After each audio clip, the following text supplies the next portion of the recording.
जय माता की।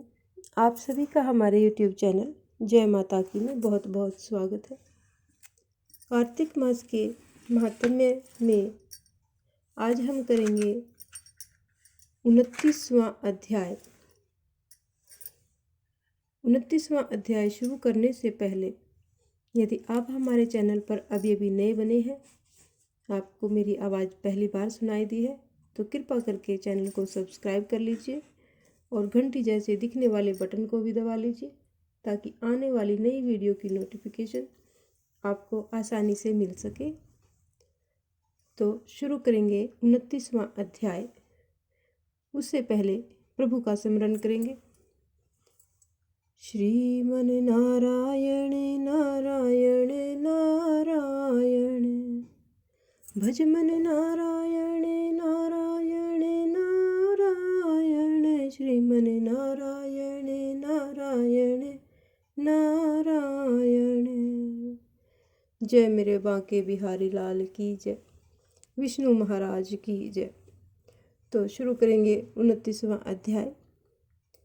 महाराज पृथु ने देवर्षि नारद से विनय पूर्वक कहा, भगवान आप सभी वेदों, शास्त्रों तथा पुराणों के ज्ञाता हैं, सो कृपा करके यह बतलाइए कि किस देवता की कितनी कितनी परिक्रमा करनी चाहिए तथा उनका क्या फल है।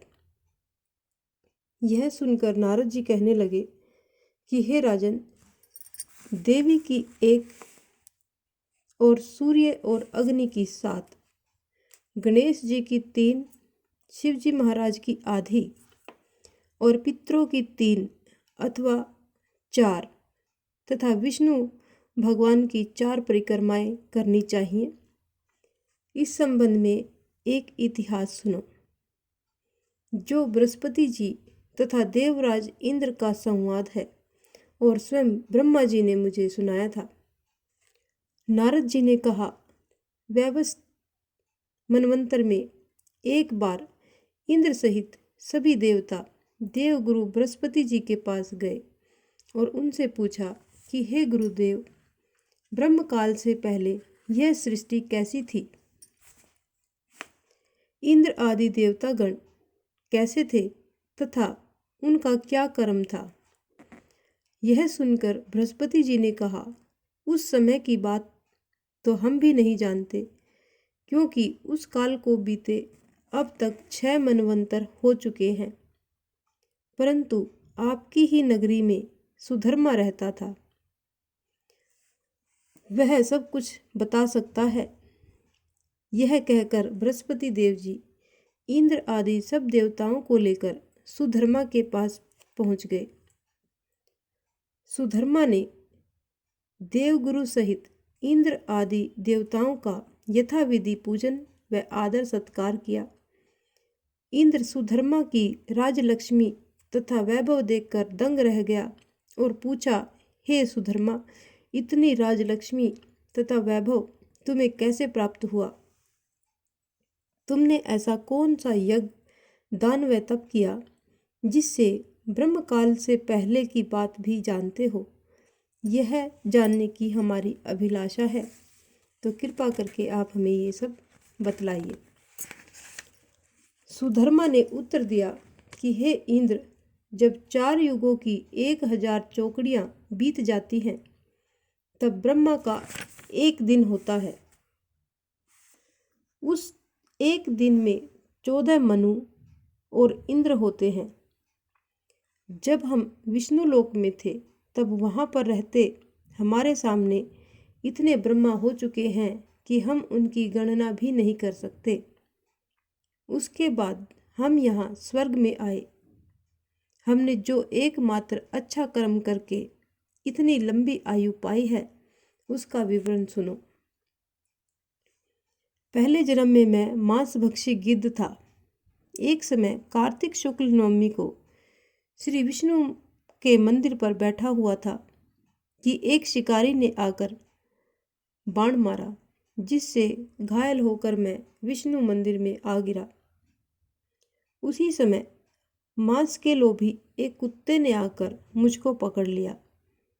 उसे देखकर अन्य कुत्ते भी वहां पर आ गए वह कुत्ता उनसे डरकर मंदिर के चारों ओर चक्कर लगाने लगा। अन्य कुत्ते भी उसके पीछे पीछे भागते रहे। इस प्रकार सबने मंदिर की प्रदक्षिणा कर ली और इसी बीच मेरी मृत्यु हो गई। मंदिर की प्रदक्षिणा से भगवान अत्यंत प्रसन्न हुए और मुझको अपना परम पद दे दिया। यह बात सुनकर इंद्र तथा अन्य सभी देवता अत्यंत प्रसन्न हुए और उन्होंने भगवान का पूजन करके प्रदक्षिणा की। इसके पश्चात नारद जी ने इस नवमी तथा भगवान की परिक्रमा का महत्व बताते हुए आगे कहा कि हे राजन, कार्तिक शुक्ल नवमी सतयुग की आदि तिथि है। उस दिन भगवान की पूजा, प्रदक्षिणा, व्रत, दान, तप तथा यज्ञ करने से कई गुना फल मिलता है। यदि कार्तिक शुक्ल नवमी को मथुरा में जाकर भगवान का पूजन व प्रदक्षिणा की जाए तो उससे उन्नत फल की प्राप्ति होती है। प्रदक्षिणा करने में जितने पग उठते हैं उसके उतने ही कुल वैकुंठ में वास करते हैं। यदि मथुरा नगरी बहुत दूर हो तो अन्य किसी धार्मिक स्थान पर प्रदक्षिणा करें। यदि यह भी संभव न हो तो ब्राह्मण विष्णु की प्रतिमा, गौ, तुलसी अथवा शालिग्राम की प्रदक्षिणा कर लेवे। समुद्र सहित संपूर्ण पृथ्वी की परिक्रमा करने से जो फल प्राप्त होता है वही अनंत पुण्य फल तुलसी जी अथवा शालिग्राम जी की प्रदक्षिणा करने से प्राप्त हो जाता है। कार्तिक के शुक्ल पक्ष की नवमी को गौ, ब्राह्मण, देव मंदिर, तुलसी वन, साधु, वैरागी, जीवन मुक्त परमहंस, गृहस्थ, वेद, उपवेद तथा पुराण ये सब ग्राम में ही वास करते हैं। अतः अपने ग्राम की प्रदक्षिणा करने मात्र से सभी की प्रदक्षिणा हो जाती है। ग्राम की प्रदक्षिणा करने के लिए प्रातःकाल ब्रह्म मुहूर्त में उठकर शौच, स्नान आदि नित्य क्रम से निवृत्त होकर कमंडल हाथ में लेकर ओम नमो भगवते वासुदेवाय मंत्र का जप करता हुआ सूर्य उदय होने से पहले ही प्रदक्षिणा प्रारंभ कर देनी चाहिए। ब्राह्मण देवस्थान अर्थात मंदिर, तुलसी तथा शालिग्राम की मूर्ति की परिक्रमा सूर्योदय के बाद भी की जा सकती है। इस प्रकार ये कार्तिक महात्म्य का 29वां अध्याय संपन्न होता है। इस प्रकार की और भी अन्य धार्मिक रोचक कथा कहानियों को सुनने के लिए हमारे चैनल को लाइक करें, सब्सक्राइब करें और अपने मित्रों और प्रियजनों में आगे भी शेयर करते रहें। जय माता की।